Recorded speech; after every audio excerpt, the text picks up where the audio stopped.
Hey everybody, and welcome to Rider Club Radio, the internet's only podcast about Kamen Rider and Tokusatsu. Only one and ever. Japanese media. Don't go look. Yeah. I'm your host, Jeff. And I'm Liam. I hope everyone's having a nice Sunday. Oh, so you're absolutely gonna release this tomorrow? Yeah. Oh, I just gave away the behind-the-scenes info. We record the day before it comes out? They think we're talking directly to them, Liam. You're ruining the fantasy. Rider Club Radio is recorded in front of a live studio audience.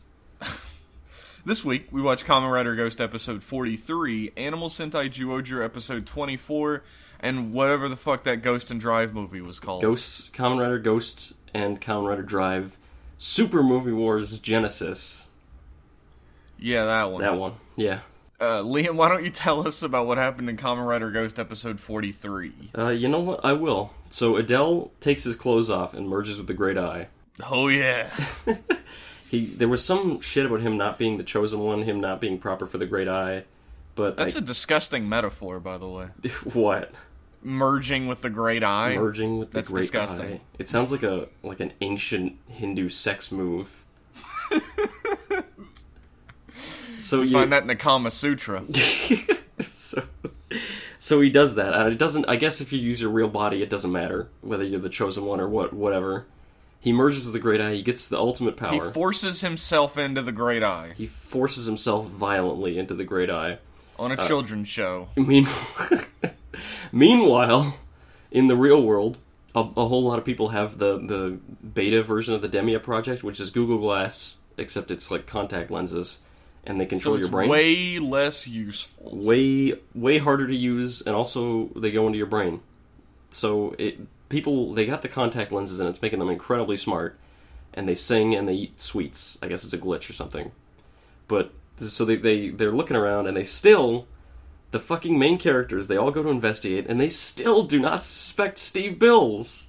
They go to Steve Bills, and they're like, Steve, I think someone is using your invention for evil. I think this person is independent from you. Come on now, Steve Bills is a white man. When has a white man ever been evil? When have white people ever done something wrong? So Steve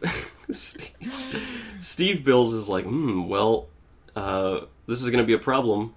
You guys better do something about it. I'll see what I can do. I think it's a glitch or something. I'll just be here. And Onari takes a pair of Google glasses and he puts them on. And he also gets super smart. He gets super smart because he can memorize a lot of numbers of pi. Yeah, he learns pi to like the 15th decimal place. So that's all it takes to be intelligent, by the way. You just memorize numbers. Yep, that's how it is. That's how it is in the world of Ghost. So they fight Igor for no reason. Spectre fights Spectre again for no reason. They fight Igor again for no reason. And it's revealed that Demia, it links all your souls up and it can control your brain, but also it can turn people into icons remotely. And so it turns a bunch of people into icons, and they have a fight, and Necrom shows up, and they have a fight, and if you blow up the icon, it sends their souls back. But then Onari wants to stay in the icon so that he can possess Alan, so he can be a Kamen Rider in the next episode, I guess. Mm-hmm. And then they look at a screen, and it's like Demia's going to release in like 3 hours. So you better hurry. And Steve Bills isn't like halting production or anything. Nope. No, he says it's impossible. It's impossible. They just believe him. I can't do it. So that's the episode. Jeff, what did you think of Kamen Rider Ghost episode 43? It was pretty bad. Yes, it wasn't outrageous. It wasn't terrible or anything. It was pretty bad. There were some moments that almost seemed like it could have been a good episode. Yeah. Like there's a moment where like the little kid is being creepy as fuck, and his mom's like confused about why he's being creepy. Mm-hmm. That seemed like it was out of a completely different show. It reminded me of Kamen Rider the First. Yeah. It reminded me more of Kamen Rider the Next when it starts cutting to V3 sister spoilers being like a creepy monster mash. Yeah. And like killing people. You talking about the opening scene? Yeah. It reminded me of that, and except it like came out of a much better movie. Because that scene was actually kind of like unsettling. Yeah. When he started like humming and shit, and the TV flashed on. And it's all dark, and he's got the blanket on him. And yeah. The second night scene in Kamen Rider Ghost history. Yep. There's only 2. But, and then it cuts back to a bunch of clowns hanging out in the basement with a giant eye thing in the corner. What do we do about Gramps? Also, Onari possessing Alan was funny. Yeah, I guess. Seeing Alan... Seeing his actor play Onari was fun. It's got some novelty to it. Everything else was shit. I feel like I'm, like, screaming at a brick wall or something when I'm complaining about Steve Bills, because how do they still not know? I don't know. How do they still not suspect this fucker? This dude has been involved, like, 6 times with the Ganma plot, and they're just like, oh, he's an innocent man, even though the Ganma have never targeted the same person twice. For some reason, they just fucking hate Steve Bills and want to ruin his life. They're really fucking with this guy. Even though they live in the building, and Steve Bills goes in the same room where they sleep, and they all sleep in the same bed, and Steve Bills refuses to do anything to fix the Demia project, he's probably innocent. Akari has a scene where she's like, I won't let those bastards ruin Steve Bills' pure good dream. If you're Steve Bills, do you think everyone around you is, like, mentally handicapped now? He's like a normal person in a land of idiots. He's like, I imagine every time he talks to Takeru and they leave, he turns around and he's like, Jesus fuck! Like, this is the easiest evil scheme I've ever pulled off. He's like, I should really be, like, putting more effort into this, right? I should have to do something? But no, they just believe everything I say, so... The last thing he did was, like, insider stock info, and that required a lot of maneuvering. It was really tough, but this is tricking these clowns. Yeah, he's tricking children. He's like, tricking children into believing he's not a villain. It's really not that difficult. He's tricking frail, stupid childs. Every time Takeru, like, goes around like a tiny child, I'm like, oh, you can have a rapport with this kid because you're the same age. I'd be lying if I said I didn't love Steve Bills, just for how hilarious the whole concept is. But, like, it's really stretching my limits of belief. And I know there's going to be 3 people out there who are like, ooh, it's a show about ghosts, it doesn't have to be realistic. But just because it's about ghosts doesn't mean the show has carte blanche for everyone to act like morons. There's, like, a suspension of disbelief thing. It's a concept, look it up. Yeah. You got one big lie. That's how you do fiction like this.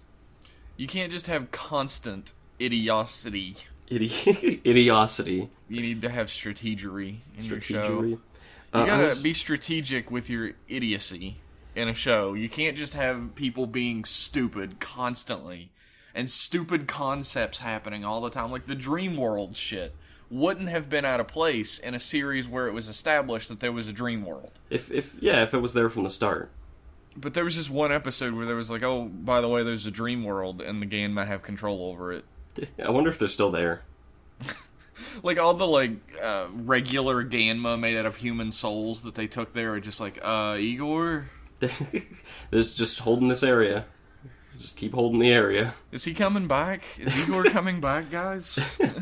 Long after the show is over, they're going to be there. Deep into X8, they're still going to be there. Maybe they'll be, in the dream world during a good show. Maybe. I'm so sick of the Makoto subplot, the clone Makoto subplot. When you mentioned that, I was like, oh yeah, he was in this episode, wasn't he? You remember? It was like 5 minutes, and it was a scene that still doesn't make sense, and is certainly going to be stupid. I like how there's not even a fight scene anymore. Like, there hasn't been one since, like, the second one, maybe? Yeah. The second time he showed up, he just shows up, they both transform, they both do final attacks, and real Makoto wins. And then fake Makoto's like, I'm gonna be the real Makoto, and then dies. So he's the real Makoto now, so he says. I guess. But nothing has changed, but somehow he's the real Makoto. Yeah, what does that mean? I don't know. You see, if this was a good series, I'd be like, oh, what does that mean? I'm so interested in this mystery, but I know it's Ghost, so just get it over with. Yeah, that's the difference. In a good series, it's, what does that mean? In a bad series, what does that mean? What does that fucking mean? I know we're not going to get a satisfying explanation, so just pull it out. Just show me now. This whole show is full of shit.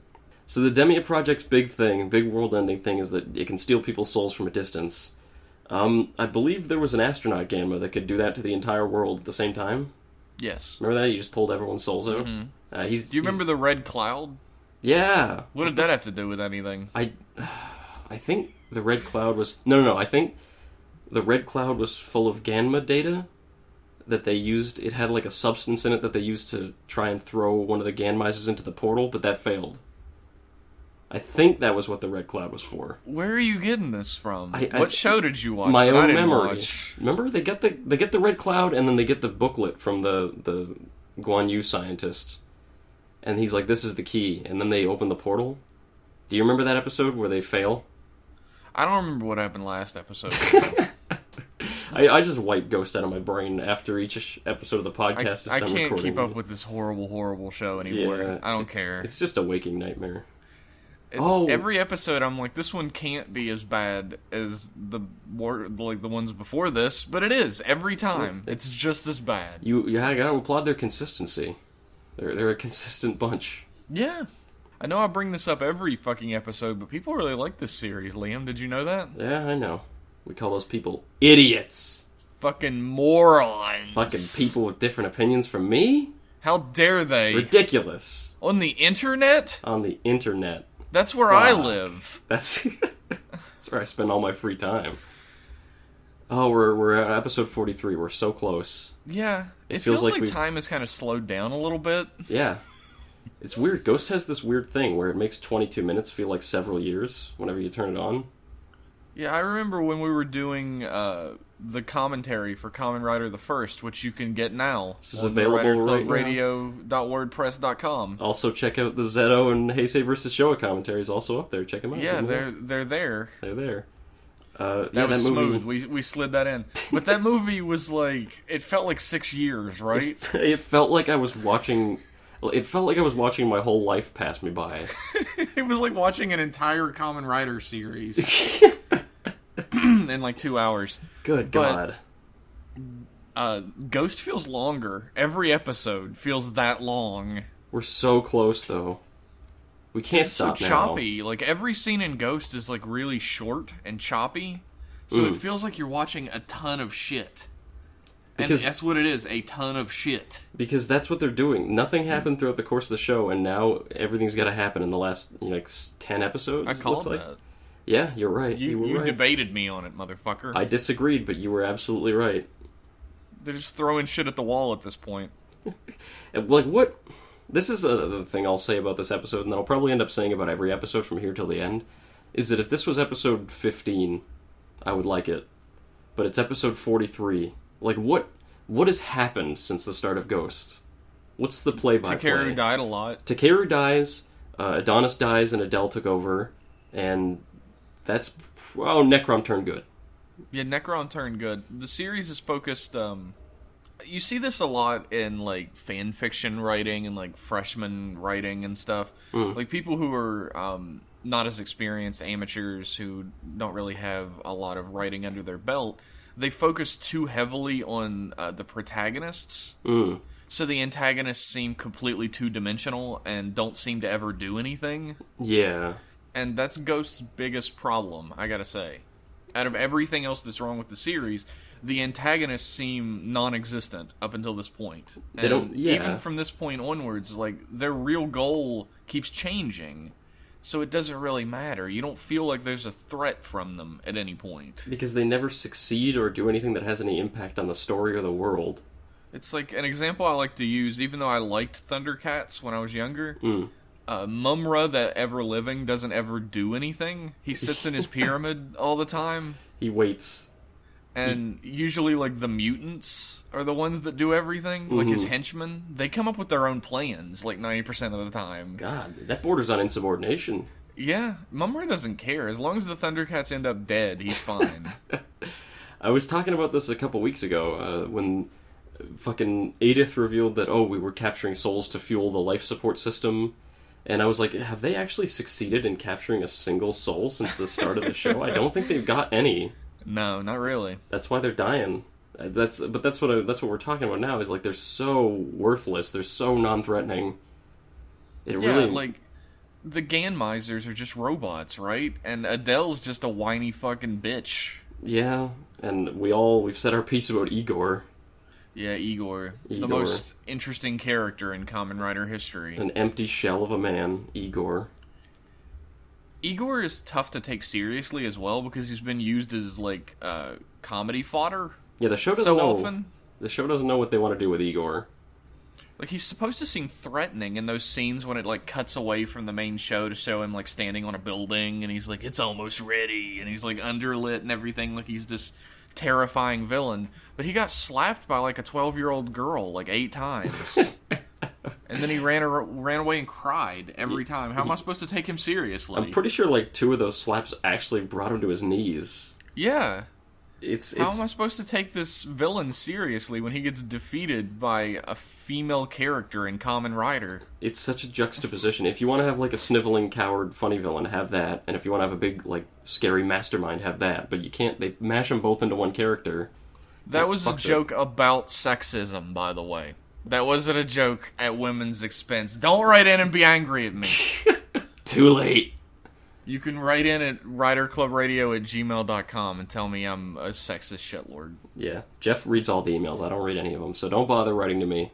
Yeah, I'll tell Liam about it. Don't worry. He'll screen them. Right. Yeah, Igor reminds me of, like, I don't know, it would be like, I'm trying to think of a good example here from shit that somebody might have actually seen. It would be like if you watch Transformers, the old Transformers back in the day, before it became Michael Bay Explosion Fest. This is the 80s cartoon cast today, yes, isn't it is. There's a character named Starscream in Transformers who's mostly just the butt of jokes all the time. Like, he's Megatron's lackey. Yeah. And he just, like, gets fucked over all the time. He wants to be the main villain, but he's a huge loser. And it would be like trying to make him seem like super villainous and evil and powerful when he's just like a bitch. Yeah. It'd be like having Starscream living in the Transformers main base. And everyone's like, I wonder why Starscream's there. That's a terrible analogy. That's a terrible analogy. I was trying to come up with a Steve Bills thing. Steve Bills. I can't imagine, like... Fuck. Like, they're just walking around the hallways. They got cameras just patrolling the hallways, and they're like, I'm sure Apple doesn't have anything to do with this. Apple. Or Deep Connect, whatever the company's called. Wind Apple. Appleos. Microsoft. Yeah, the show's dumb. It's that's dumb. If you've ever watched Writer Club Radio, that's what you could take away. Ghost is dumb. It's a bad show. Ghost. You can turn it off, actually, right now. That's it. You don't need to listen to any back episodes, nothing. Ghost is dumb. It's a bad show. Ghost is dumb. Wait till Exade, then watch the Writer Club Radio episode then. I feel like it's a really bad disservice to how people think about Writer Club Radio that the bulk of our episodes have been about Ghost. Yeah, holy shit. Alright, we only did like 30 episodes on Drive, didn't we? We started partway through Drive, yeah. Mm-hmm. Oh, fuck. So, like, whenever people say that we're, like, asshole pessimists, I can't really, like, fault them for that, because the bulk of our show is us talking about how shit Ghost is. Yeah. We can't help it, okay? It's not our fault. But Ghost is shit. We're not making it up. We didn't make this show up. The writers did. Yeah, I don't want the show to be bad. I would love if this show was the best ever, but yeah, me too. It's so bad. I would love for, like, it to become really, really good tomorrow. Even, yeah, I'd take that. It's too late, but fuck it. Better than nothing. You know, Drive had its faults, but we were pretty lenient on Drive for the most part because it made up for them. Yeah, like the bad episodes on Drive didn't hurt as bad because it was a good show overall. You could look forward to a good episode. Yeah. The bad episodes on Ghost are like, here's another one. And there'll be another one next week. Can't wait. You keep putting your quarters into the UFO machine, and it keeps dumping out, like, the little tags that say try again, over and over and over again. Oh, boy. Which is a shame. It's a because shame. I want Kamen Rider to be good. I want, like, if somebody's like, where do you recommend I start with Kamen Rider? I could just easily be like, start with the show that's on right now. Can't say that now. You can catch up and be with us in the present. You can go back and watch more later on. I would never, ever recommend Ghost to anybody. Yeah, it's not like, oh, if you like this maybe, or if you're in this situation you can watch Ghost. No, there's really no situation that I can think of. Yeah, where it's a good idea. Ninja either. Yeah, but, we didn't really talk about it much. We talk about Zyuohger all the time. We fucking love it. See, when Sentai's bad, we can drop it because we're not a Sentai podcast. Yeah. But when Rider's bad, we're in. You better strap your fucking seatbelt in because we're going the whole way. It's gonna be a ride.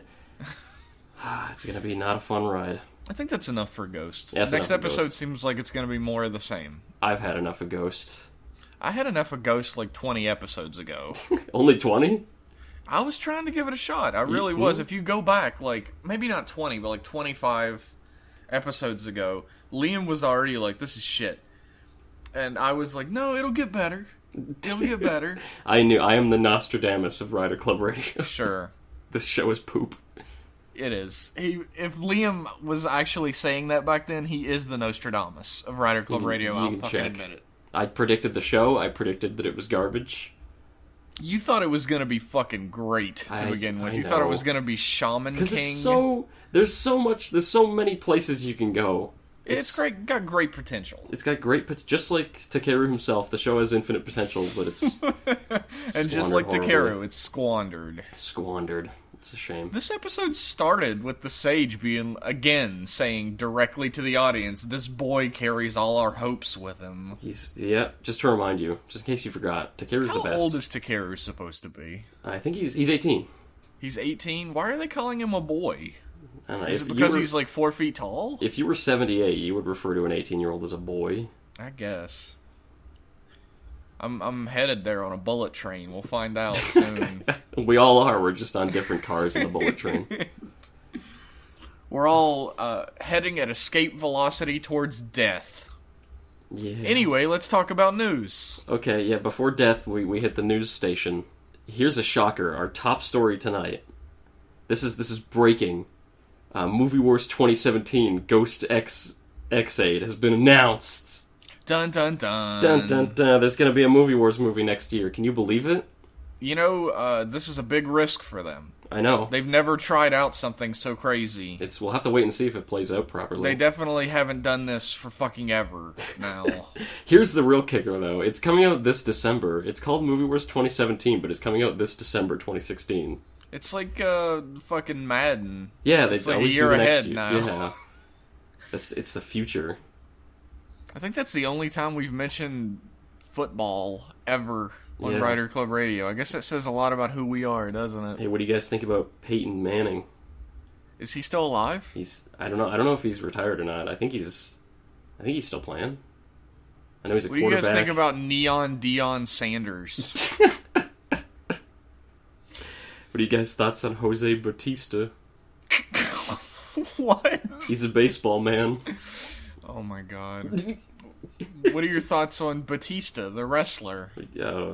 Dave Bautista? Yeah. Yeah, he was in Guardians of the Galaxy. You went right back to nerd shit. Well, You're trying to be cool, Liam. You blew it. Wrestling is not cool, dude. Not anymore. Wrestling is awesome. Not since the early 90s. I haven't watched it since Hulk Hogan became Hollywood Hulk Hogan, but I'm sure it's still great. Oh god, that was forever ago. Oh god, maybe that's showing my age a little bit too much. Hulk I'm Hogan still in my 20s. Fuck you all. Hulk Hogan doesn't even exist anymore. Hulk Hogan just body slammed Gawker. But WWE erased him from history forever. He doesn't exist. He does not exist now. He will never be in another WWE video game. Remember that time Andre the Giant wrestled the giant censored bar? That was a real masterful... Do you remember the time that Street Fighter based one of their main characters in Street Fighter 3 on a giant censor bar? Yeah, it was a really weird choice, but it panned out pretty well. For those who don't know, that's some fun trivia for you. Alex from Street Fighter is based on Hulk Hogan. Oh, is he? Yeah. Oh, wow. There's actually, you know how Hugo is based on Andre the Giant? Yeah, I knew that. Yeah, there's in Street Fighter 3, if you fight them against each other, they do the WrestleMania Hogan and Andre the Giant beginning where they stare each other down. Oh, that's so cool. And then they jump back to their corners and fight. That's so cool. Also, at the beginning of every match, every other match or so, Alex rips his shirt off like Hulk.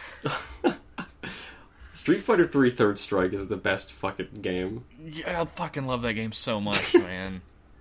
I almost went competitive with that game once. Almost. Like you joined a tournament? There was a local arcade and they were doing tournaments and stuff, and I got second place in the tournament, and I was like, maybe I could do something with this. Yeah. And then I joined another tournament and got 22nd. And I was like, never mind. Was it 22nd out of 24? Or? It was 22nd out of 38. That's not bad. Yeah. It wasn't terrible, I guess. It was just kind of bad. Anyway, back to Kamen Rider. Wow, we got way off there.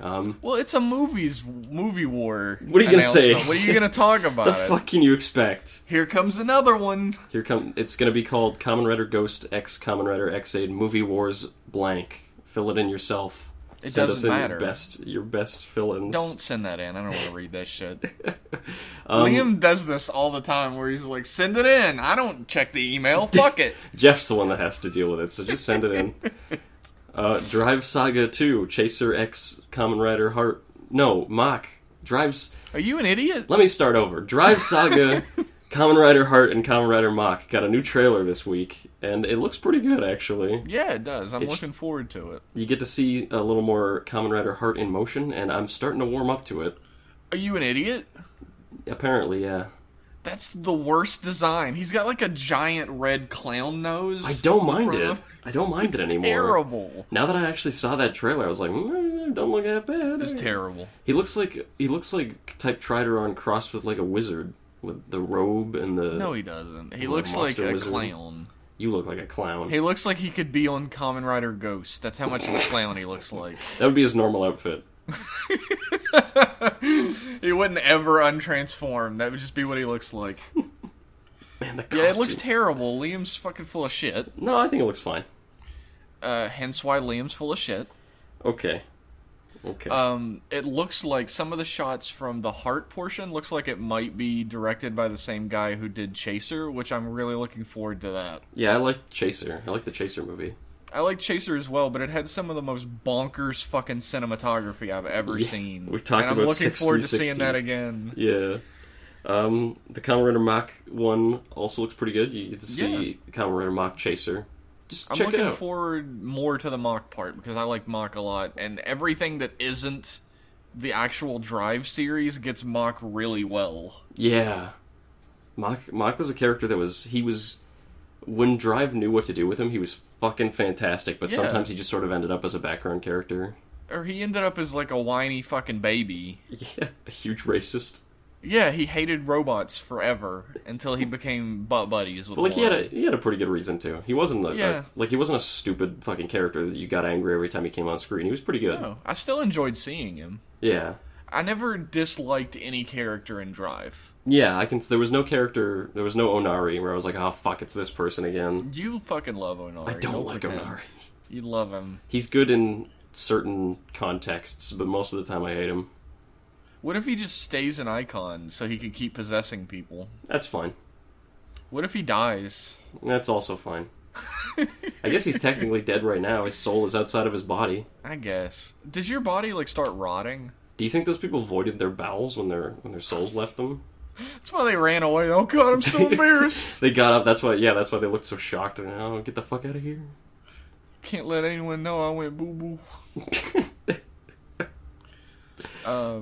Is that all we have to say about Heart Drive Mach Chaser, the movie? Yeah, Heart Drive Mach Chaser, the movie in theaters coming soon. I'm looking forward to it. It looks really good. I actually think the Mach Chaser form looks a hell of a lot better when part of it's blue. It looks way better than in the show. In the show, you could squint and not even realize that it's a Mach Chaser form. It looks a lot better in the movie. Yeah. And I made a tweet about this. At this point, it's kind of like kicking a puppy. With all the Chaser. Like kicking Go over and over again. Like bringing Chaser back and then getting rid of him over and over again. Yeah, well, them's the breaks. It's like Go's life mission now to bring Chaser back somehow. And they're just like, here he is. Just kidding. Just kidding, he's gone. He's fucking dead again. The time stream's fucked and he's back. Oh, he's gone, sorry. Oh well. At least this time he didn't let him die without saying anything nice to him. Yeah, that was the best. He's like, I'm sorry, we could never be friends, Mach. And Mach just watches while he fucking passes from this world.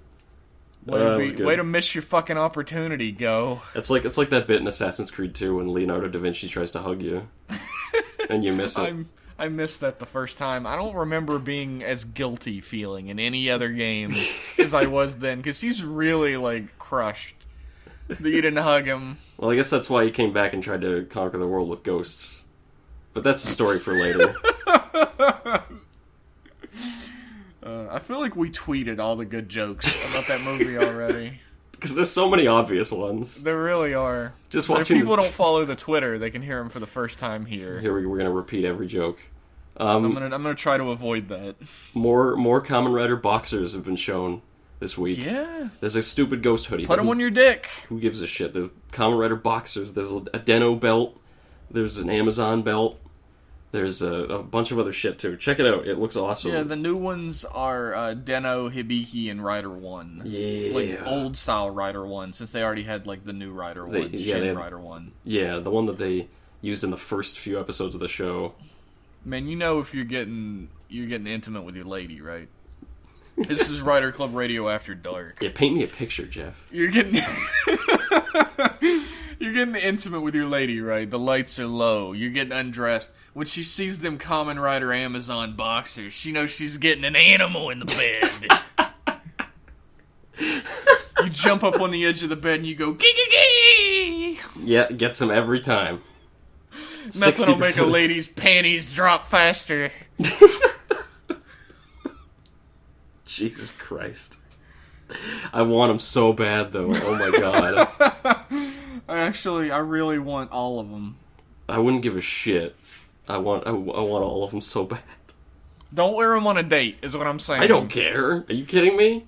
She'll be like, "What is that?" And I'm like, "Shh, it's the best. It's from a great TV show." They're just underwear. Shut up. It's from the most amazing TV show you've ever seen. That's a good way to just put the panties back on immediately. And then we just sit start down talking and watch, about Kamen Rider. Sit down and watch Kamen Rider for the night. It's perfect. It's a perfect evening. Except for your penis. Except now, well, if Tendo's on screen, I mean. Yeah, watch Kabuto to get her back in the mood. And that was Rider Club Radio After Dark. Yeah, it's night. It's light time again. The sun is up. The sun has come back up. We are pure. Any more news? Yes, we got a little video of Kamen Rider X8 in motion in the Ghost movie. Yeah, he does a fucking Mario jump. He does a Mario jump. He does a cool kick with all these. He collects coins. Yeah. In the sky. He's like in platformer form, and that's what you fucking do. You jump and you collect coins. And you kick people with your incredible jumping feet. He's everything I wanted him to be.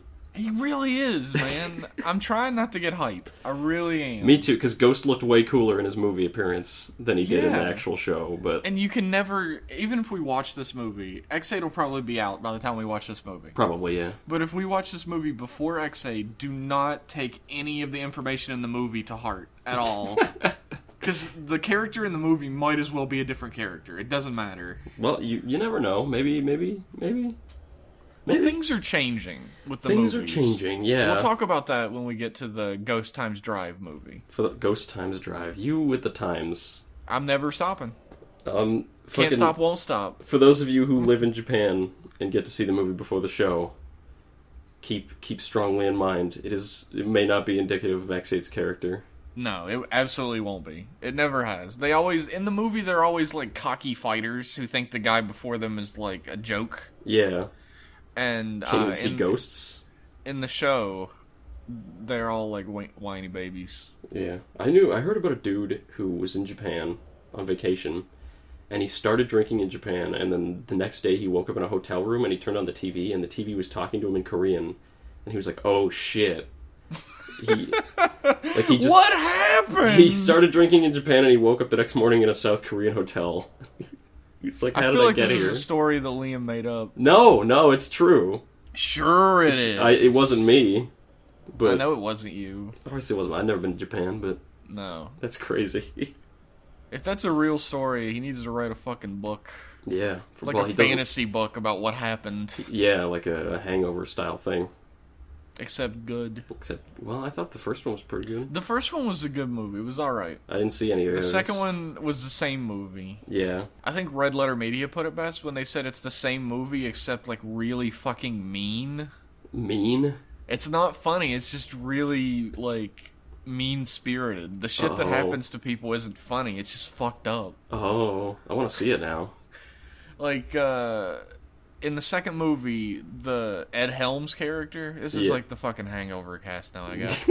In the second movie, the Ed Helms character gets drunk and gets raped by, like, a fucking ladyboy prostitute from Thailand. Oh my god. That's the words of the movie, by the way. Oh my god. I'm not being a shitlord. That's the terms from the movie. Jesus Christ.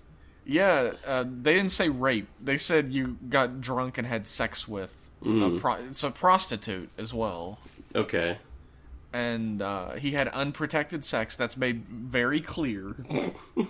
He had unprotected sex with a transsexual prostitute. Well. While he was drunk, and he doesn't remember it. Now I have to see this film. It hits all your fetishes. Yeah, you nailed every single one right there in that one sentence. Wow. People are going to take you seriously. Nobody's going to think you're joking. Let them. Oh my God. That's the end of the news.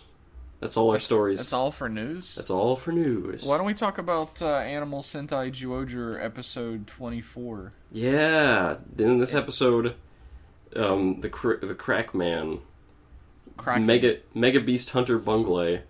You knew what his name was. Don't pretend. It escaped me for a second. Bungley puts his hand on Juo Red and brings his mother back. And yeah, he's like just an asshole. He's not like a great villain or anything. He's just a fucking asshole. He does it to prove a shitty point. Yeah. He's just being a dick. He even says straight up, "There's a guy I want to mess with." Yeah.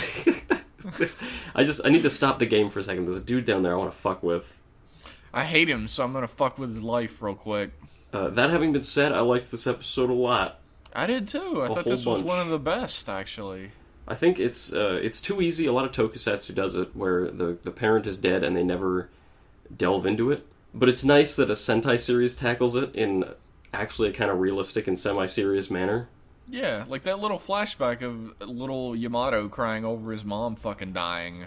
It was great. Not as great as I was expecting from the preview, but it was great. It did remind me a little bit about fucking Shinosuke and his flashback with his dad. Yeah. It was like lit the same and everything. I guess that may be like a Japanese trope, like the pitch black room with the spotlight on the dead person. Yeah. It focuses the eye, I guess. Yeah, but it was really like emotional. The whole like fucking episode was with Yamato having to like let go of his mother one more time. I like and it like reaffirming that they're connected still. I like that she wasn't killed by a fucking time traveling death Galian or something stupid like that. Like she just had cancer or something and she died. Yeah. And it brings a real life thing into the mix. Yeah, she wasn't murdered by a magic bullet from Freeze. And then erased the memories with the magic snow power. Yeah. It's just a real thing, and it brings this real life thing into this fantastical setting. And it does a lot to humanize Yamato. We've done so much humanization of Yamato since the start, but I just love when they just take an episode, just like the one about Uncle Mario, where they just take an episode to just do a little emotional thing about Yamato and his family. Yeah, Yamato's like the heart, the core of this series. They like mention it outright a few times that he's like the one that brought them all together, the one that keeps them together. Mm-hmm. And everything we learn about Yamato gives us a deeper appreciation for the rest of the series because of it. When people talk good things about Yamato, I don't get mad because he deserves it. He's actually a really fucking good guy who doesn't just fight monsters because the episode says he has to. He's likable, but he's like, at the same time, he's not like a perfect dude. He's like a realistic kind of likable guy. Yeah. He's actually a fantastic character. I didn't think Sentai would have such a... He's layered. Yeah, he's got layers. He's not like...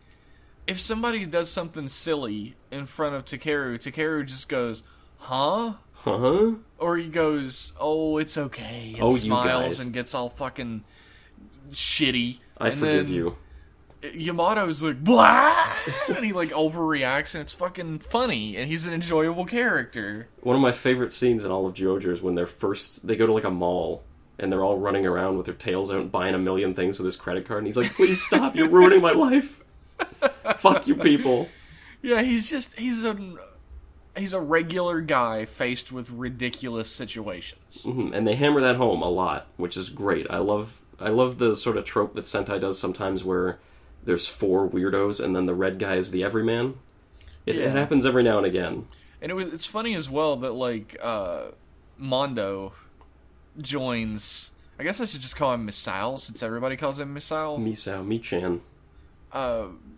Misao joins, and he's also a fucking weirdo, even though he's a human. I love that. He's got Yamato serious is still the only issues. normal guy. Yeah, it's great because he gets to be the flustered straight man who has to keep all these people in line. And like you said, when everybody's like, wow, Yamato's a really great guy, it's true. He really is a really great guy. And I mean, Takeru might be, in his world, a really great guy, but that's not fucking communicated to us in any way besides someone telling us. No, I'm sure Takeru is doing lots of charity work and volunteering for soup kitchens off screen. We never see it. He mostly just stands there while people tell him shit's going on, and then he goes and fights it because he's a Kamen Rider. Yeah, that's what he does. That's his job. And he doesn't really struggle very much either. No, is the thing. No, never. Every time he dies, he comes back. Yamato gets shit-wrecked all the time. Yeah, and it's great. And he still stands up and fights. Like, nobody runs in and is... Except maybe the Eagle Man that once. But nobody runs in and says, Takeru, we believe in your Kokoro, and transforms and helps him. Listen to the words in your heart. Like, most of the time, he just fucking fights the guy by himself until, like, it turns giant in those type of situations. Yeah. And it doesn't feel like fucking King from Kyoryuger, where it is just all about him. It's and it's all about him for almost no reason. Like, King wasn't like a very dynamic character, but Yamato has a lot to him, so focusing on him doesn't feel like it's forced. They use the time to flesh him out. They use their time valuably with and Yamato. He's not focused on, like, exceptionally. Yeah, For a little while, it was all about Misao, and then we have an episode in the middle here that's about Yamato again. Thank God. Hopefully... It's going to be about Misao again next week. Well, maybe we'll go back to a rotation. Yeah, it's always Misao and another character, though. Well, that was just for a while after he was recruited. Maybe we'll stop that. No, next episode is Misao and Leo. Misao says, I hate guys like you. Oh, yeah, that's going to be cool. Yeah. I'm more character conflict. I love it.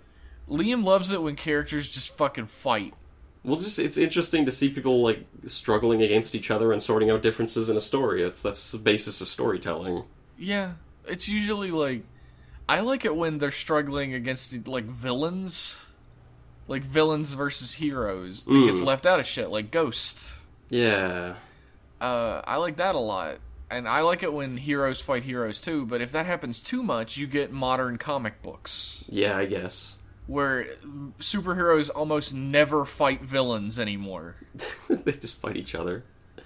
Like, every event is superhero versus superhero. If I was a villain, I'd be like, shit, I'm gonna rob everybody blind. Who's gonna stop me? Yeah, they're busy having their Civil War II. I'm just gonna take this jewelry store. During, one of the big crossover events where all the heroes were fighting each other in Marvel, one of my favorite Marvel characters, Speed Demon, who's this, like, Z-level villain who fought Spider-Man. Yeah. He gets shown a lot when Z-level villains are around. He was also in The Superior Foes of Spider-Man.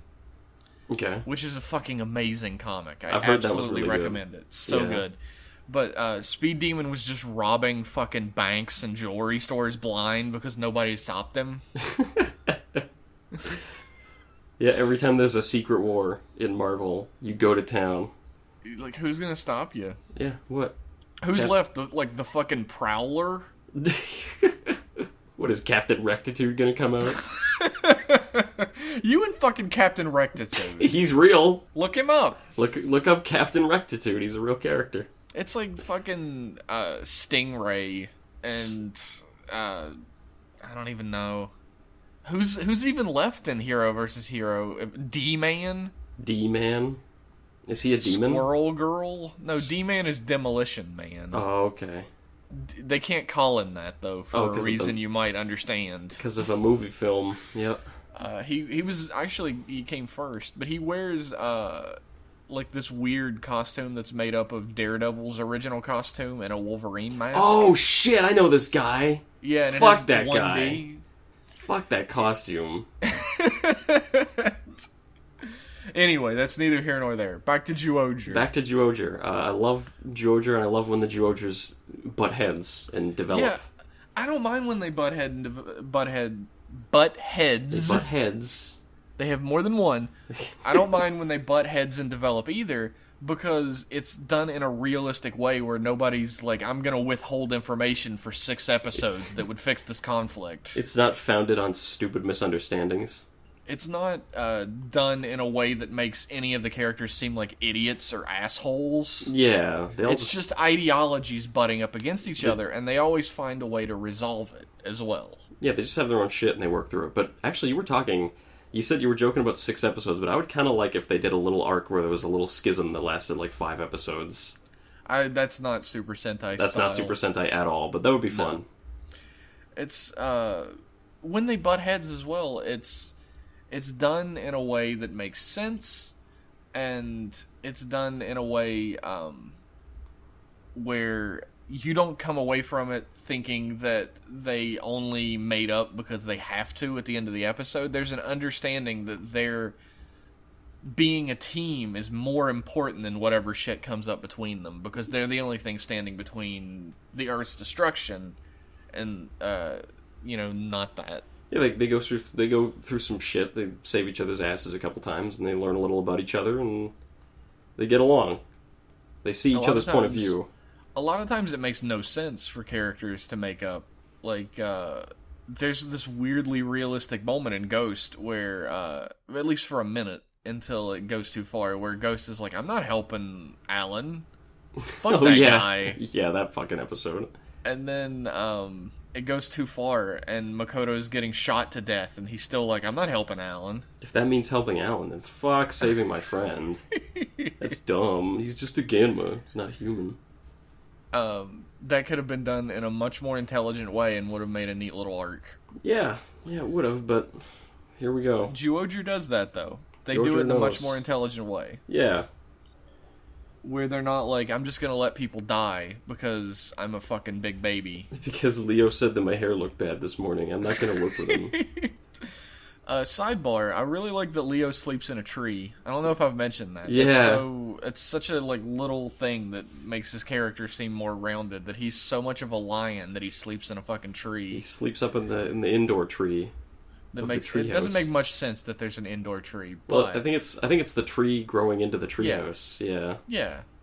I understand that, but that seems like it would be really difficult to insulate for. Shh. They just don't go to the treehouse in the winter. I'm getting into the fucking, architectural problems with Animal Sentai Zyuohger. It's a strange woodcarver's treehouse. Just leave it at that. I like Mario. I like thought Mario. I wasn't going to. I really did. He's not a stupid asshole who's annoying. He's a loving uncle who's a bit of a quirk. He's eccentric. Yeah. Yeah, that's what fine. he is. You can do an eccentric character and not make them into Onari. Yeah, yeah. God knows. Mario has a bit of a roundness to his character. He's not just the goofy fucking sidekick that forces himself towards the camera every second that's possible. Thank God. Onari's like the fucking class clown in grade school, the one that thinks it's cool to be the class clown and forces himself to the front of every situation so he's the center of attention. Yeah, he's the shitty class clown. AKA Liam in grade school. No, come on. Everyone loved me in grade school. Come on, man. No one's ever loved you. Why you gotta be like that? Why you gotta spit such sad truths? Because I'm an asshole. Oh, are we done talking about Georgia this week? Yeah, it was a really great episode. It had a lot of heart to it, which I love in a Sentai series. Having that emotion is rare in modern tokusatsu. In general. Just shit that's real in the show is so refreshing. And it's a little strange to be, excited that, a lady dies.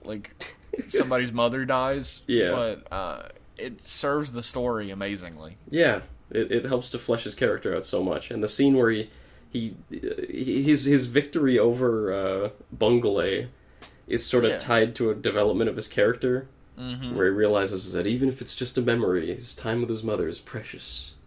And then Bungalay makes 2 random giant monsters so that there can be a scene with the giant robot. Because, you gotta have a giant robot scene, fuck off.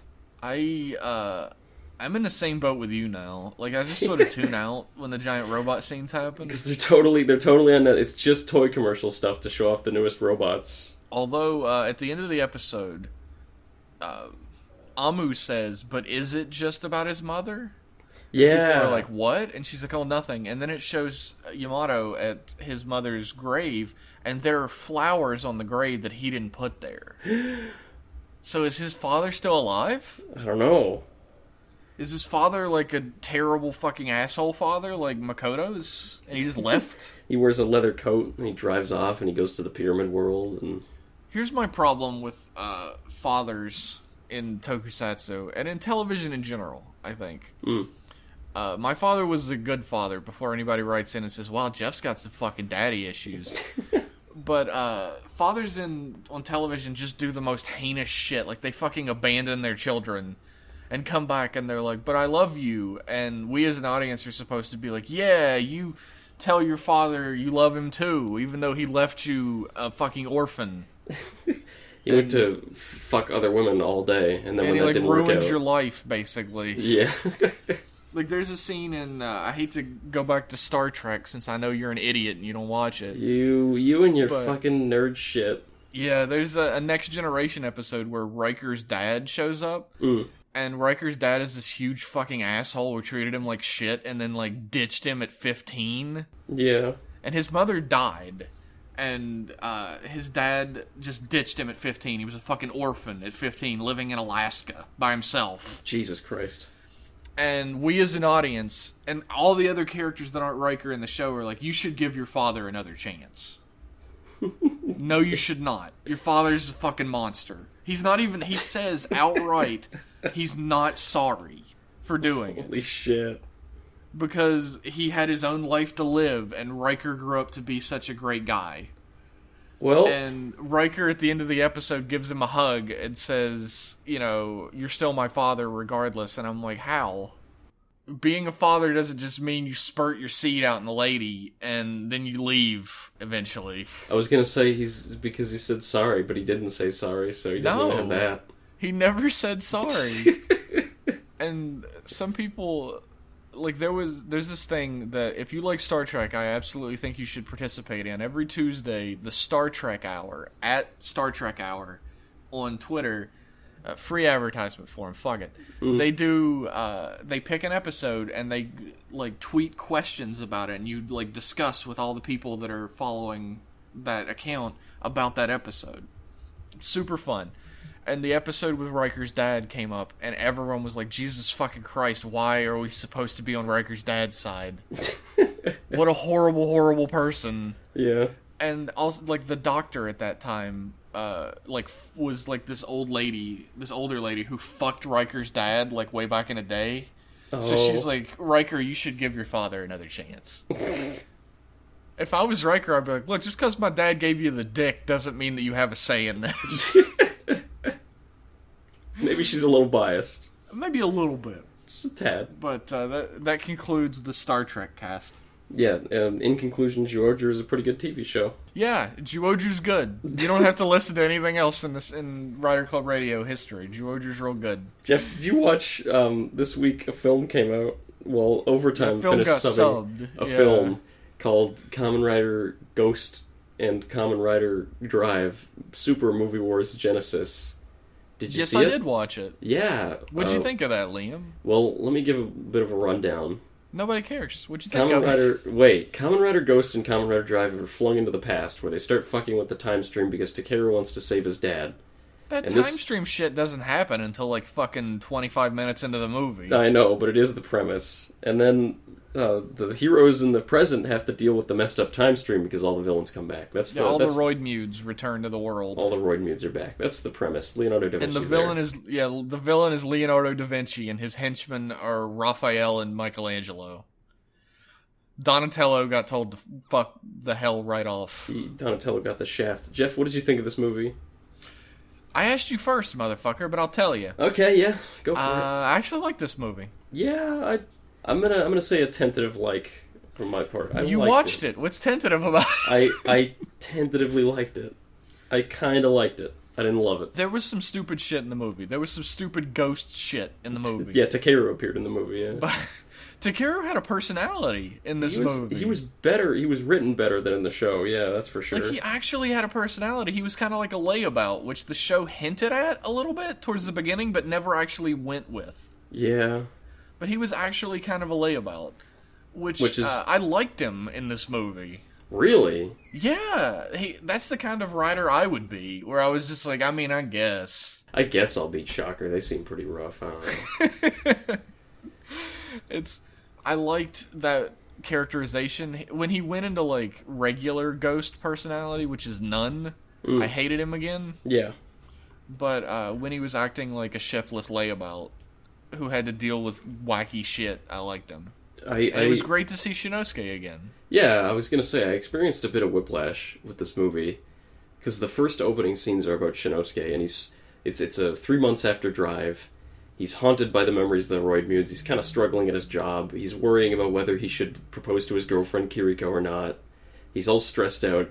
And then it cuts to the Clown Temple, and you're like, oh, yeah, wait, yeah, this is a crossover movie. That's true. It was like a police drama at the beginning a little bit. And he's like, the cop's like, there's a string of murders, who wants to take it? And Gen's like, you want to do it, Shinosuke? And Shinosuke's like, I don't know, man, I can't sleep lately, it's so rough.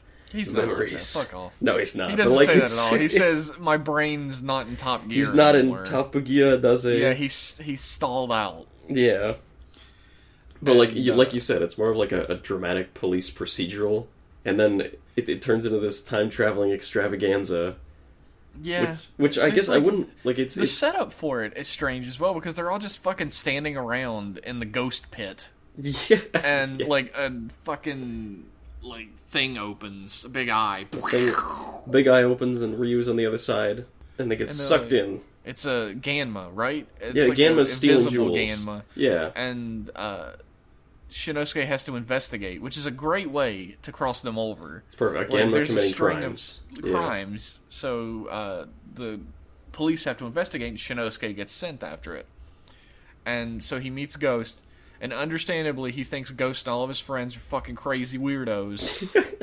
And he starts fighting. Yeah, them at the temple and the big misunderstanding battle, and they're like all like up against that pillar, and they've all got their hands on each other's shoulders, everyone trying to fight everyone else. And they're like, hang on a second, there's a Ganma over there. Spectre's great in this movie. Yeah. He has a personality as well. He's really harsh on Takeru and thinks Takeru's a bitch and he needs to man up. You remember that? He's trying to light a fire under his ass. When he had that personality? Barely. He had like so a put-upon angry personality. Yeah. He didn't just stand around in the background and react to things. Smile at stuff and fight his clone. But they get sent back in time, and the most awkward scene in tokusatsu history occurs, where two grown men take a bath with a tiny boy by themselves. That was good.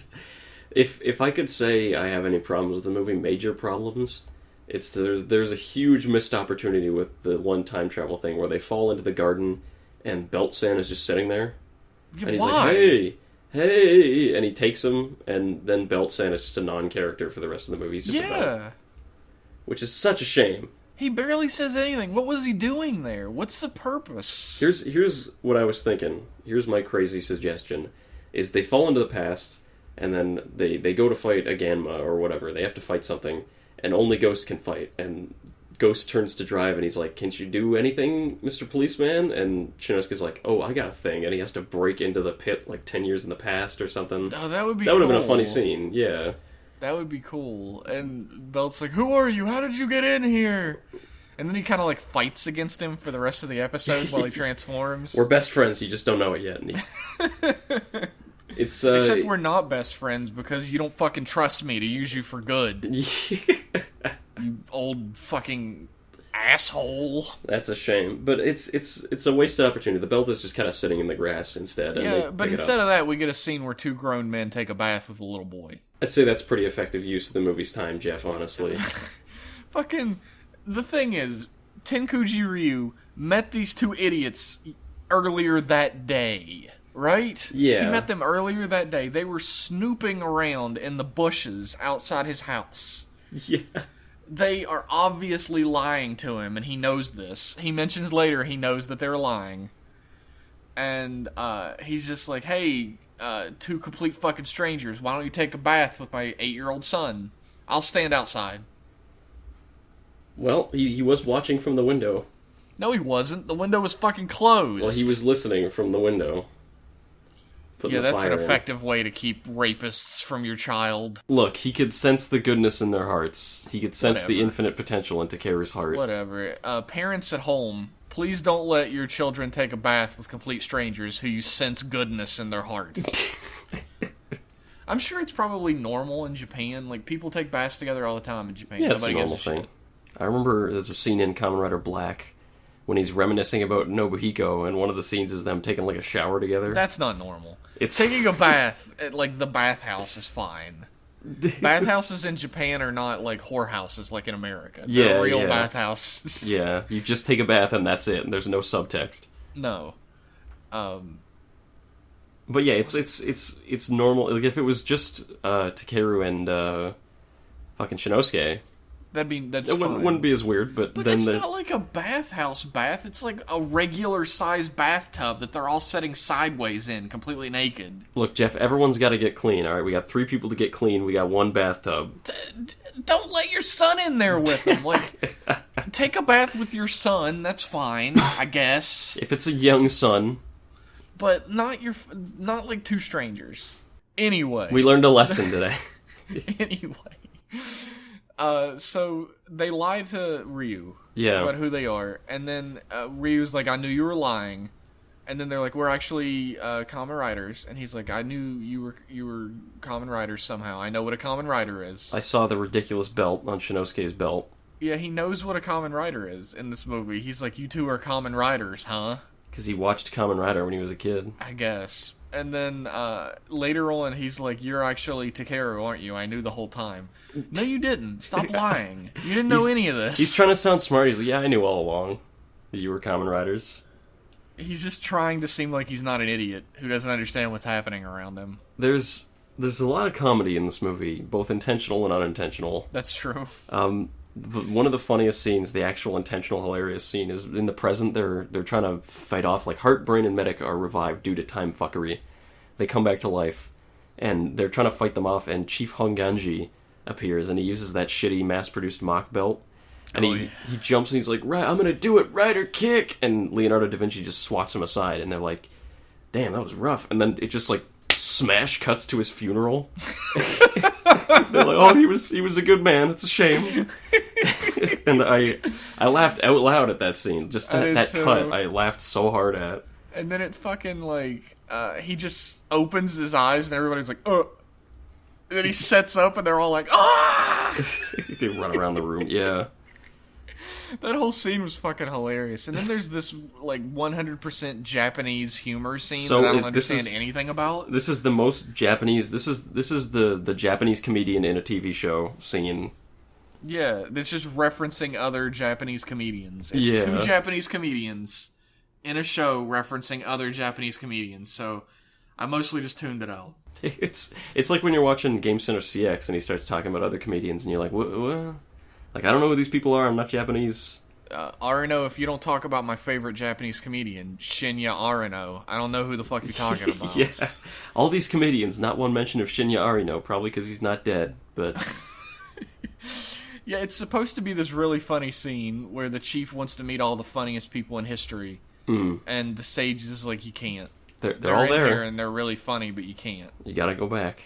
It's a pretty funny scene. It's hilarious. It's really funny. I enjoyed it. But the key hilarity... I was really glad when it was over. The key hilarity in the movie comes from these 3 famous Renaissance artists coming back as evil rulers, and, like, they act like generic villains, but it's just Leonardo da Vinci. And he's like, Leonardo da Vinci says that I am the god that will blanket the earth in ghost ganmas or some shit like that. Like, and you're watching it, and you're like, what the fuck? And there's an absurdity to it. It's so absurd. It's not like a dude wearing a Leonardo da Vinci icon or whatever. It's supposed to be him. It's him.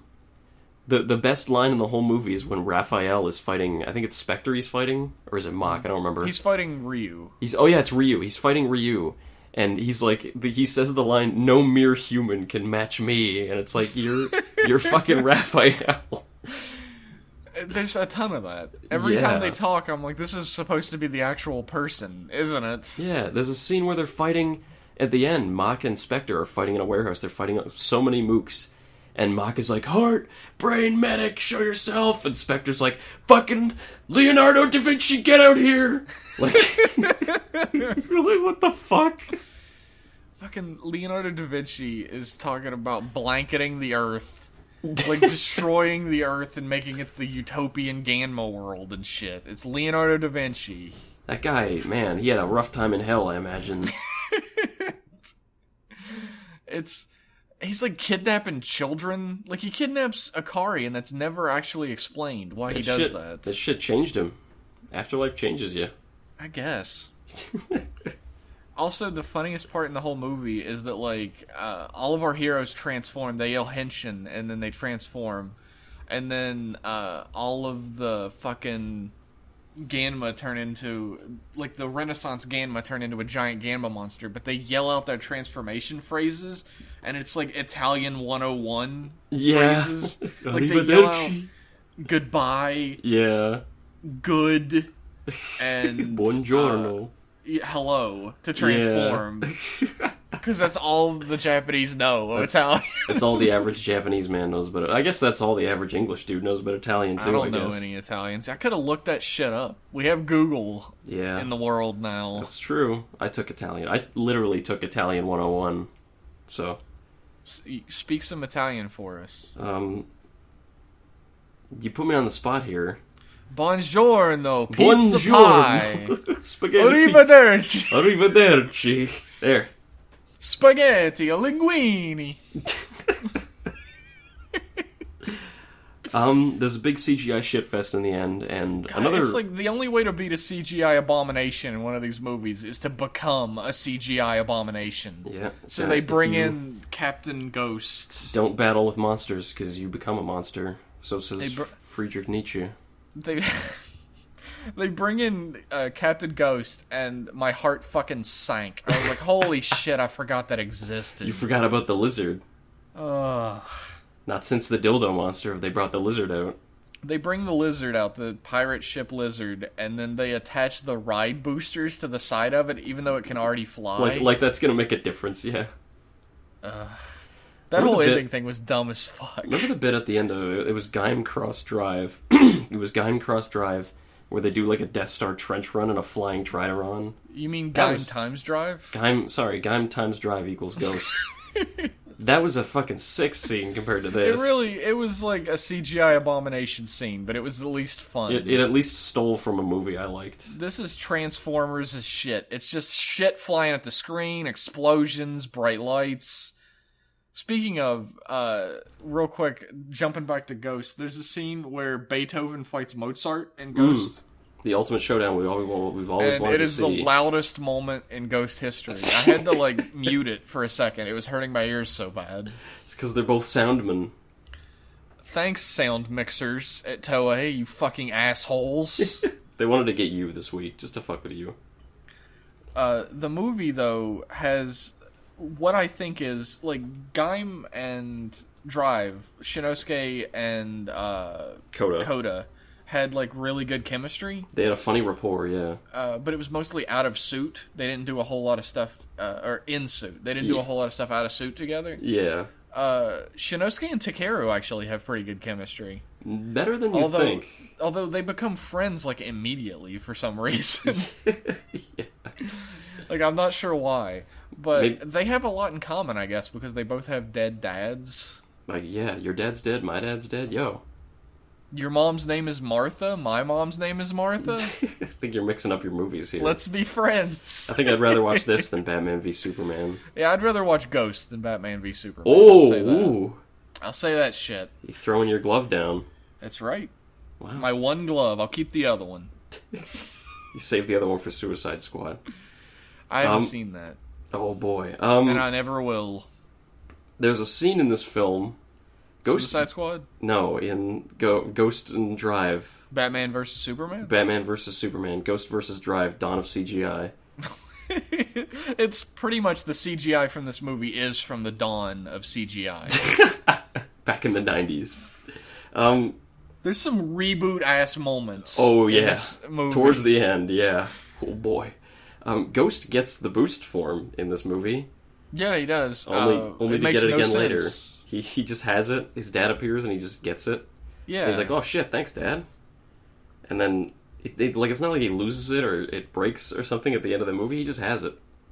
He doesn't have it. His dad just gave him his power for a second, so it makes sense that it's the same form. But do you remember when his dad became an icon and he sees his form for the first time and he's like, wow, I have this crazy new form? Yeah. You've seen it before, you asshole. Well, yeah, but maybe the little children watching the show haven't seen the movie, so you can't tell them. Movies create a lot of continuity problems. Yeah, always, yeah. Although it does sew things up a little bit. Like, why did Belt-san pick Shinosuke to be Kamen Rider Drive? Well, because he knew Shinosuke from back in the past. Yeah, that's kind of funny. I love in the end, the big final fight when they get back to the present, and Belt-san, he's like, oh no, I don't have my belt. Belt-san's still underground. And Belt-san smashes out from the ground. He's like, I fucking knew this was gonna happen 10 years ago, and I'm back in this exact date and time. I knew it was gonna happen at this moment. This exact moment, here I am. Somehow I understood what Leonardo da Vinci himself didn't, apparently, because he's like, finally, I see you again. It's been 10 years. Yeah. But Belt-san knew. He's a smart guy. He kept it a secret from everyone.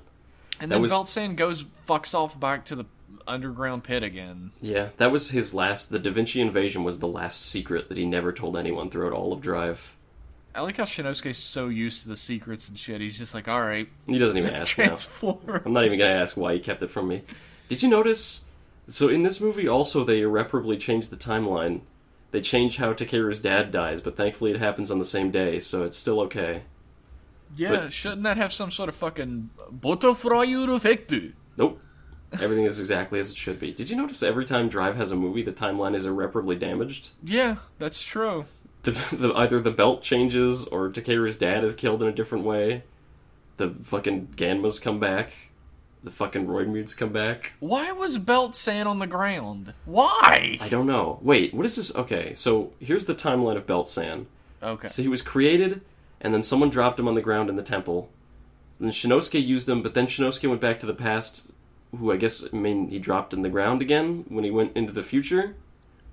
But then he fell on the ground, but then he got used, but then he broke and got replaced by the evil one. Why does the show sometimes lead us to believe that Belt-san can't move on his own, but then other times shows him flying through the air like it's fucking nothing? Shh.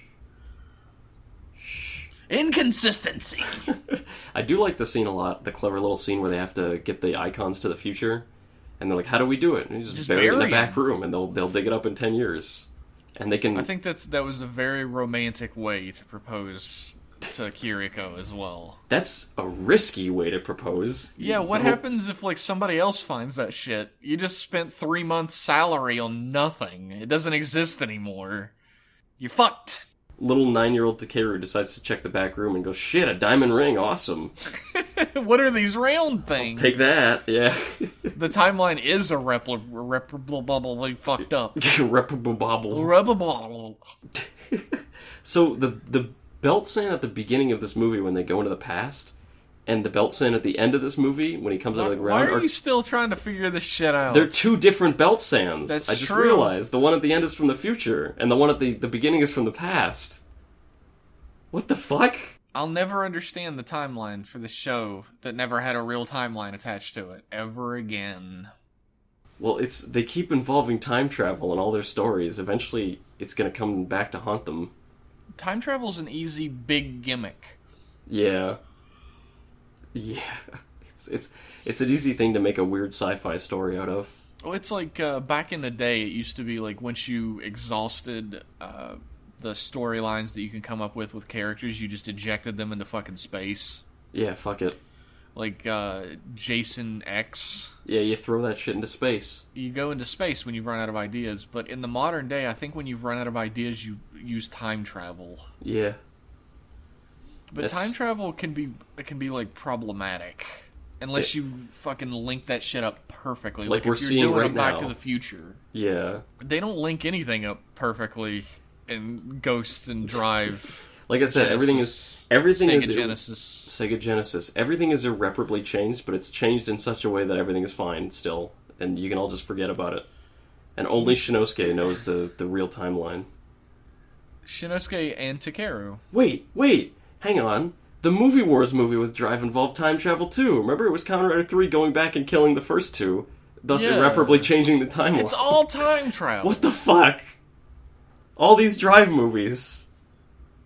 What? Maybe, like, Toei finally, like, Japan finally got Back to the Future over there or something, and they're like, shit, this is really good! Oh my god. All our movies should have this shit in it. Let's just fucking make all our movies Back to the Future.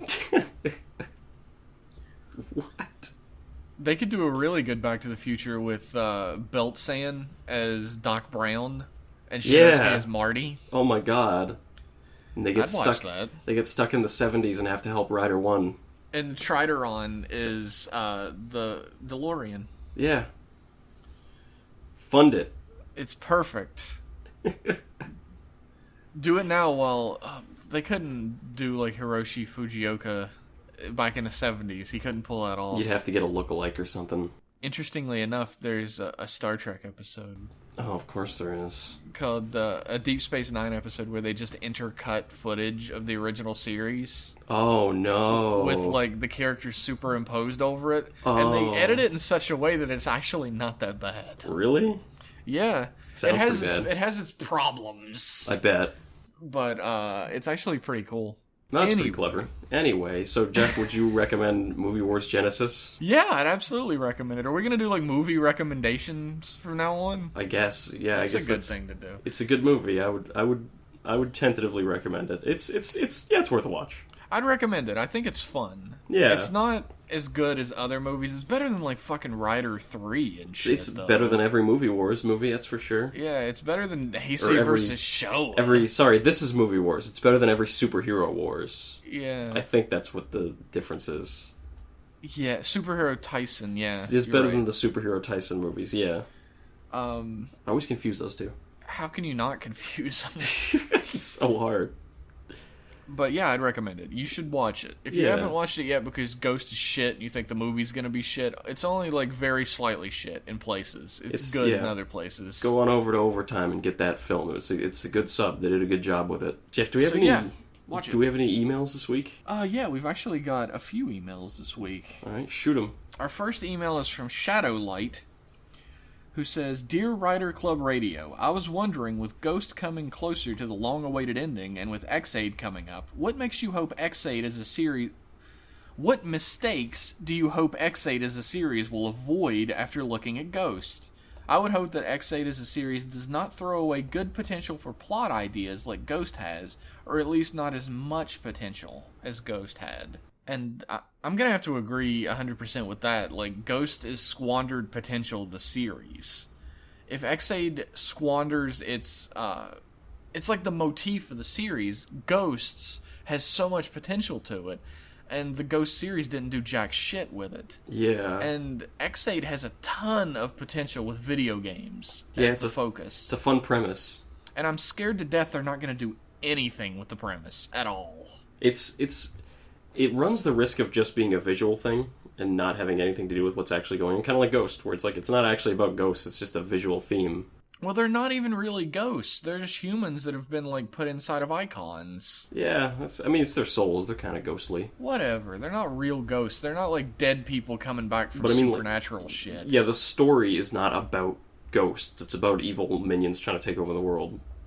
Which is dumb. It's dumb. You could have done a really cool, like, Halloween-style series, like, with that sort of veneer. Mm-hmm. Like, have it be dark out a lot and have, like, a lot of spookiness to it. You could have, like, you know, the type of shit you'd see when watching, like, a Halloween marathon on Fox Kids or something. Yeah. Like, Halloween Town and Casper the Friendly Ghost, the movie, and shit like that, where it has that aesthetic to it. Yeah. Lots of, like, blacks and blues and purples for the color schemes of your shots, and But there's none of that. It's all happy-go-lucky bullshit. It's all horseshit. Yeah, it's that, and also I would really hope that X8 has characters. That's really my number one thing. Just, like, you can fuck up everything else. Just as long as it's got a good cast and good characters, I can stick with it. I just want, like, a likable protagonist who struggles and goes through arcs and things like that. Just please, fucking God, give me that. Characters that have actual interactions that aren't just there to shoot exposition back and forth at each other. Yeah. Like, Liam and I both enjoy character-driven stories. Absolutely. Every now and then I might like a story that's not specifically character-driven, but you really have to do everything perfectly if the characters aren't your exact focus. Yeah, absolutely. It's gotta be a show about people. I mean, think about Alfred Hitchcock's The Birds. Yeah. Think about that for a second. That is a dumb fucking idea. It's a stupid Birds premise. start attacking people. Yeah. The movie works because it's character-driven. We follow these characters from point to point, place to place. We feel for them. We, like, see their fear, and we absorb it through osmosis. Yeah, the actual logistics of birds killing people isn't important.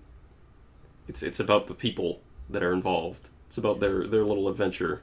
So if X8 can keep that shit in mind, that characters are the most important part of any, especially like an ongoing television series, a movie can get by without having characters that are exceptionally deep, like an action movie or something. Yeah. If everything else is really great.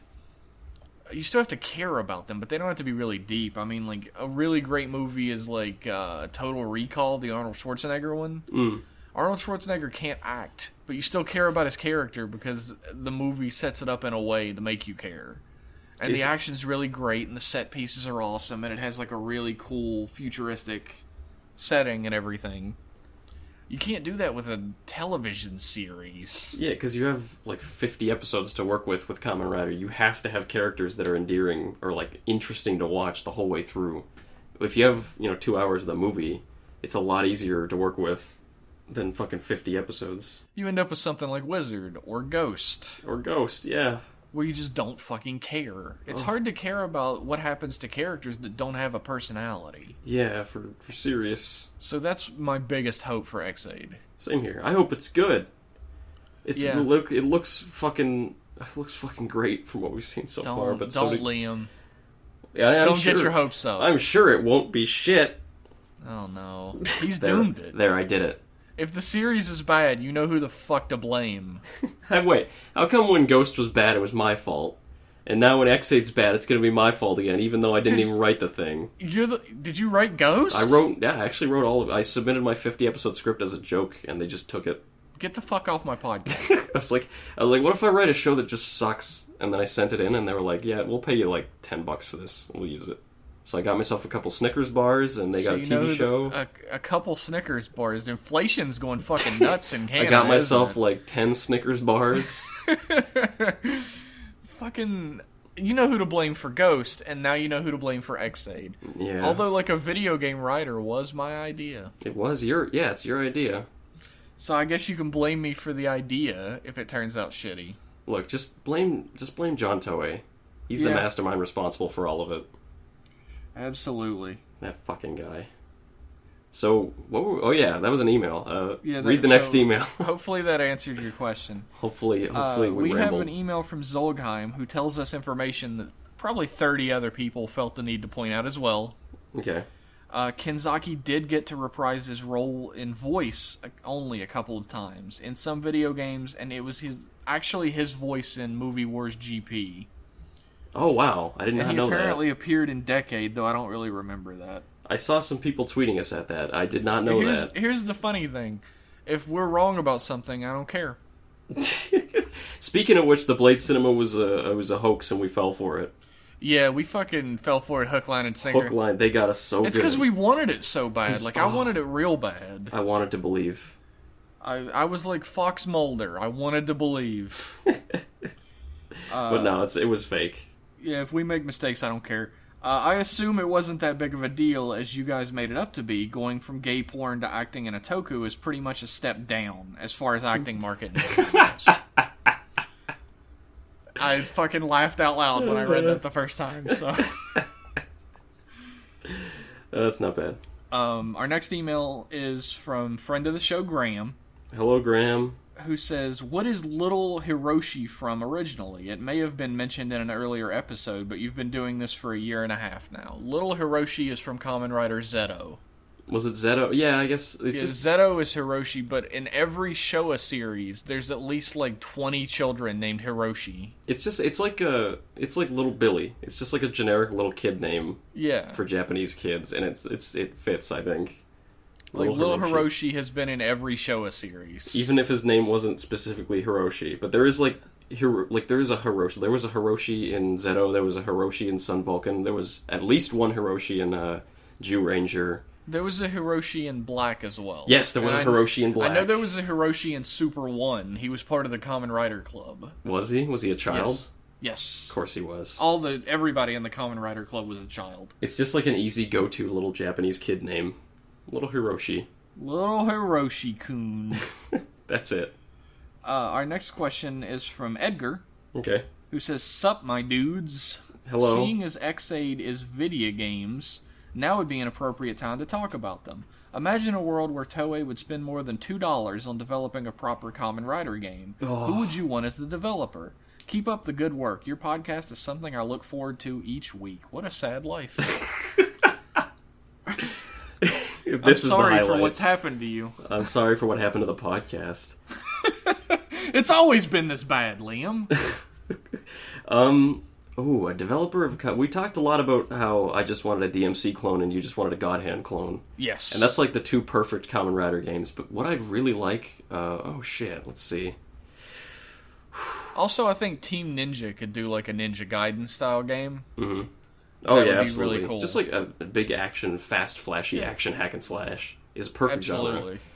What about something that's kind of like the old the GameCube Spider-Man 2 game where like you got a big city like to wander around? Thing? I don't know if that works for Kamen Rider very well. Yeah, you'd have to have a fun way to get around. It would work for Drive. Yeah, because you could get around in the Trideron. But every rider's got a bike. You could do the driving up buildings and stuff, but you would have a reason to do free roam stuff because the Roid Mudes are attacking. Yeah, it's going to depend on the rider. Places. Yeah, but like most, you could do actually maybe Double would work for that too, since you could have like small operations by museum that have like masquerade dopants. Yeah, but like most riders have a backdrop of these monsters attacking everywhere. Yeah, but it doesn't really work for like Gaim. Invest come out in Gaim. You'd have to stretch it a little. I mean, you could stretch it a little, and if you worked... The problem with like most beat-em-ups in the vein of that Spider-Man game is that you don't have a whole lot of moves like Spider-Man does, but games that base themselves on that formula usually don't. And the combat usually doesn't turn out very well. Yeah. Like, I know I like Batman Arkham Asylum and Arkham City, but the combat is fucking mindless. It's absolutely brainless. I remember I cranked it up to the hardest difficulty just to see what it was like, and it is still totally brainless. Yeah, it's like 2 buttons, and if you just spam them, it doesn't... If you just... Well, there's that GIF, or WebM, or whatever, of the guy who just keeps doing counter. He just keeps hitting counter. It's you mash the X button, and then when a guy comes at you, you hit Y, and then you go back to mashing the X button, and you win. You can be stylish with it. I messed around a lot in Arkham City, and there's a lot of fun little things you can do, but it's absolutely not necessary. The combat is not that hard. No. The real draw of Arkham City and Arkham Asylum, at least, I haven't played any of the others besides Arkham Knight, and that game's a fucking turd. I played Arkham Origins. That wasn't very good. Arkham Knight is like Batmobile Adventures guest starring Batman if there's time, I guess. That's what I heard. Is you just ride around the Batmobile 90% of the time and fight tanks. It's really annoying as well because there's stuff in the game where like you're supposed to get on like a rooftop or something and like solve a problem, and in another game you'd be like, all right, I'm gonna cut the electrical wires like above the building, and then I'll use that to power up the fucking electrical box on top of the building. I could just grapple hook up there. In this game, it's like I need to figure out a way to ramp my fucking car on top of the building and use the car's battery. The car goes where you go. And the car handles like shit as well. I know people disagree. A lot of people really like that game, but it just was not for me. That's a shame, because when I play a Batman City game, I want to play as Batman. Yeah, Asylum and City were pretty good. I love Asylum. I really like those games. Yeah, Asylum's my favorite out of all of them.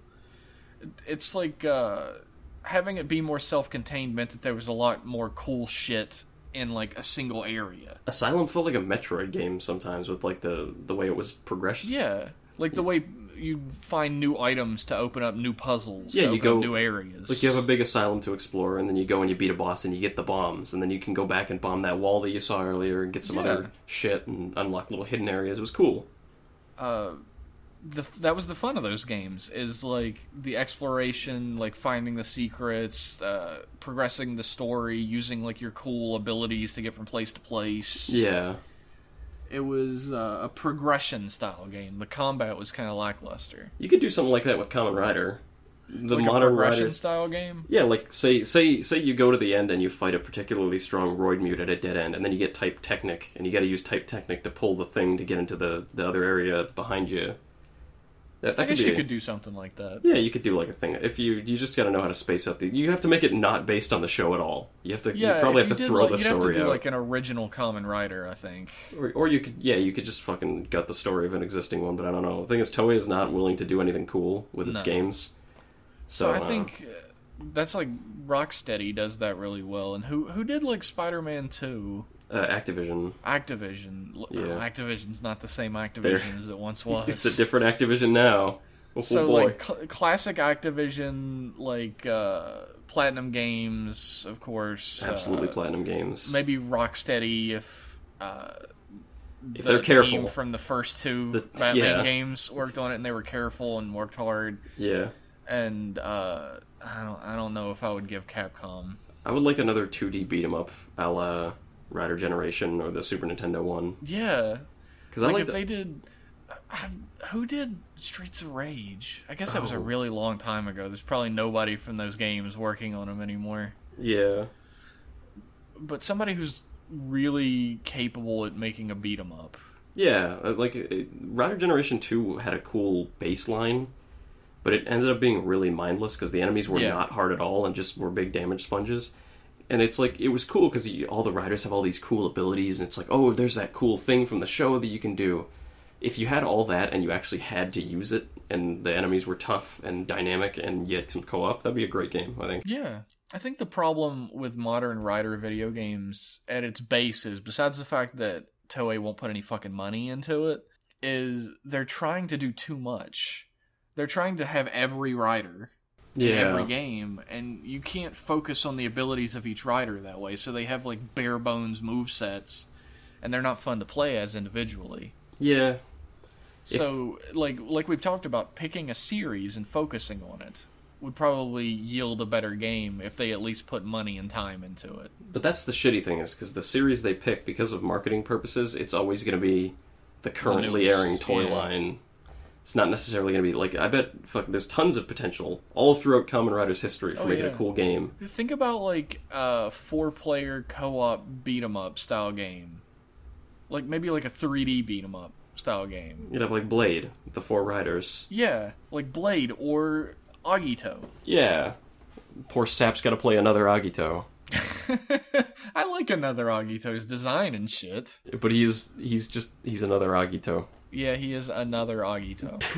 You don't even have to like have all 4 people play 4 different characters. You could have 4 fucking Agitos. Yeah, a blue Agito. You could have the regular Agito, the red Agito, the blue Agito, and then the blue and red Agito. Yeah. If you really want to go that way. I would fucking love the problem with doing that as well is that some characters will get shafted. Oh yeah. Like the poor guy who has to play as fucking Mutsuki in Blade. Yeah. Like, you don't have any other forms, you don't have jack shit, and you're a whiny bitch on top of it. Liangle. You'd have to give him something else to accommodate. Like, I figure the best way to do it is to make him, like, a midpoint in strength between, like, the first form and the final form for each of the riders. Yeah. So that he can at least hold his own regardless, and give him, like, some more special moves. Or have it be like the final form is a power-up, and when he gets a power-up, it's just, he gets mad, and he gets stronger. Well, there's actually, like, a way he could get stronger that goes along with the storyline of the series, but I don't really want to give that away. It's a mad spoiler. Yeah, it's a bit of a spoiler. Oh, okay. I don't like spoiling much of anything in this podcast if I can help it. But I mean, you know what would be the sickest? If what's that? Ex-Aid's movie form was the Super Nintendo Kamen Rider game in the slot. And he would turn into, like, that would be his Rider 1 ripoff form. That would be boss as fuck. That'd be sick. And then, like, maybe for his super move, he could create a Rider 2 version of himself, like a duplicate, and do a double Rider kick. Yeah. God, that'd be sick. Next email. Okay, yeah. Is from James, who says, "Hey guys, the podcast is still awesome as always. My first question is, what is your worst and best Final Form ride from Decade?" Oh, I didn't watch Decade. My worst is Denno Momotaro's form, and best is O's armor, since it's the most original. But I know Jeff won't like it. First off, I actually like O's armor form. It's a SIC figure art. Not figure art, it's the SIC figure. Yeah. And it's one of the better ones. It actually looks pretty cool. But my favorite Final Form ride is Joker, and Cyclone. When he splits double into two versions. Oh, I have seen those, yeah. That's my absolute favorite. And my least favorite is, I don't know, all of them. They're all dumb. The ones that I've seen is like Blade turns into a giant sword, which is kind of cool. Yeah, Hibiki turns into a giant cannon. Hibiki turns into a big drum. Kuga turns into the Goram. Yeah.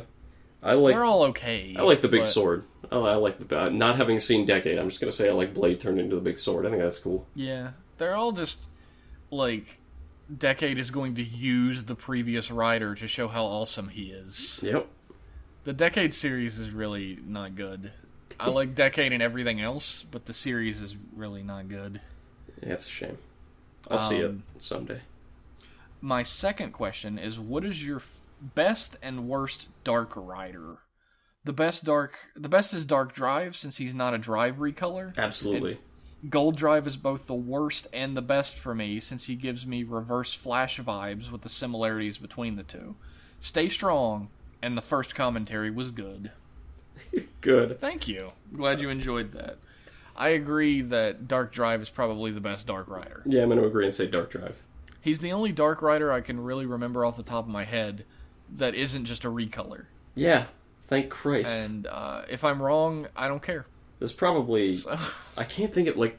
I know there's some that aren't, like, they have different decals on them. Like, Nega Denno, I know, has, like a purple with, like, some stripes on it or some shit. The worst Dark Rider is... Ryuga. Ryuga sucks. Fuck Ryuga. Is absolutely the worst Dark Rider. And he's also in one of the most garbage movies in the history of man. You know, I actually like Dark Kabuto as well. Dark Kabuto, like, he had a thing. He wasn't just like an evil version of the protagonist. He had something going on. Yeah, he made sense thematically once you figured out, even though the series wasn't very candid with him. Yeah. Once you figured out what his deal was, it made perfect sense. I don't want to give his deal away because it's kind of cool. It's like one of the only cool things about the end of the show, but... Yes. Watch Kabuto. It's good. Dark Kabuto is kind of cool. He's got a cool motivation. And he has the a fight reason scenes. for being that isn't just we want to sell the same toy dipped in black paint. I'm sure that's a big part Ryuga. of it. Yeah, but a la Ryuga. He's not just a stupid movie writer. He's actually in the show. I guess Ryuga's probably the most, like, heinous of all the Dark Riders as well, because he's literally just Ryuki, but black. Yeah. Like, completely black. Like, they literally just dipped the suit into black paint. Yeah, they did it with Gaim, too. Yeah, that's true. They had Dark Gaim. It's still not as heinous as Ryuga, in my mind. Because that movie was so insulting. Episode final was so insulting. It's a piece of shit. It's so bad. So that's that for... that question. Yeah. Hope we answered them for you. Thank you. And that's all for Rider Club Radio this week. If you'd like to get in touch with us to send us in some questions, some comments, you can do that at riderclubradio@gmail.com. Or you can send us a tweet, follow us on Twitter, @RiderClubRadio. No caps, no spaces, no numbers on any of those. None of that bullshit. No stupid garbage. Just follow us. get in contact with us there. The Kamen Rider, the first commentary, is still up on riderclubradio.wordpress.com. Yeah, check that out. Listen to that. And we'll see you next week. See ya. Peace.